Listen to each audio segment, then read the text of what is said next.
بھارتی خواتین پہلوان انصاف کے لیے سپریم کورٹ پہنچ گئیں۔ حکومت کے رویے سے مایوس ہو کر بھارت کی خواتین پہلوانوں نے انصاف کے لیے سپریم کورٹ کا دروازہ کھٹکھٹا دیا، جس پر ایکشن لیتے ہوئے سپریم کورٹ نے دلی پولیس سے جمعہ تک جواب طلب کیا ہے۔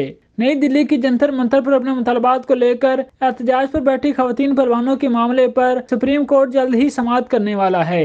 سپریم کورٹ نے کہا ہے کہ بھارت کی نمائندگی کرنے والے پہلوانوں کی درخواست میں سنگین الزامات شامل ہیں۔ سینئر وکیل کپل سبل نے اس پورے معاملے پر سپریم کورٹ سے جلد سماعت کا مطالبہ کیا تھا۔ سبل نے کہا کہ 7 خواتین پہلوانوں نے عرضی دی ہے، لیکن ایف آئی آر تک درج نہیں ہو رہی۔ ان خواتین پہلوانوں نے ایف آئی آر درج کرنے کی عرضی دائر کی ہے۔ سبل نے کہا کہ درخواست گزاروں سے ایک نابالغ پہلوان بھی شامل ہے، اس کا بھی استحصال کیا گیا ہے، جس کے بعد سپریم کورٹ نے جنتر منتر پر بیٹھی خواتین پہلوانوں کے احتجاج کے معاملے میں دلی پولیس کو نوٹس جاری کر دیا۔ سپریم کورٹ نے دلی پولیس سے جواب طلب کیا ہے، جو جمعے کو اس معاملے کی سماعت کرے گا۔ جنتر منتر پر دھرنا دینے والے پہلوانوں میں سے 7 خواتین نے منگل کو سپریم کورٹ کا رخ کیا اور ریسلنگ فیڈریشن آف انڈیا کے صدر بھوج بھوشن شرن سنگھ کے خلاف ایف آئی آر درج کرنے کا مطالبہ کیا۔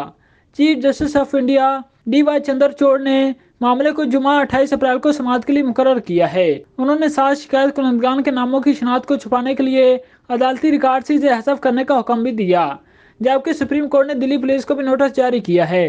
پہلوانوں نے گزشتہ جمعے کو دلی پولیس میں بھوج بھوشن کے خلاف شکایت درج کرائی تھی۔ اس دوران احتجاج کرنے والے پہلوانوں نے ڈبلیو ایف آئی کے سربراہ اور بی جے پی کے رکن پارلیمان بھوج بھوشن شرن سنگھ کے خلاف اپنے احتجاج کی تجدید کرتے ہوئے وزیر اعظم نریندر مودی سے مداخلت کا مطالبہ کیا۔ اپنے پہلے کے موقف سے ہٹتے ہوئے انہوں نے سیاسی جماعتوں، کسانوں کی تنظیموں اور خواتین کی تنظیموں سے بھی حمایت مانگی ہے، جس کے بعد احتجاج کا دائرہ وسیع ہونے کا امکان ہے۔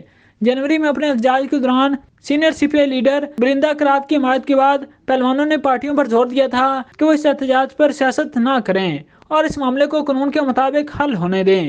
یاد رہے کہ بھارت کی نامور خواتین پہلوانوں نے جنوری میں جنسی استحصال کے خلاف ریسلنگ فیڈریشن کے صدر کے خلاف احتجاج شروع کیا تھا، لیکن 3 ماہ بعد بھی کوئی ایکشن نہ ہونے پر انصاف کے لیے سپریم کورٹ پہنچ گئیں، جس کے بعد اس معاملے پر جلد فیصلہ ہونے کا امکان ہے۔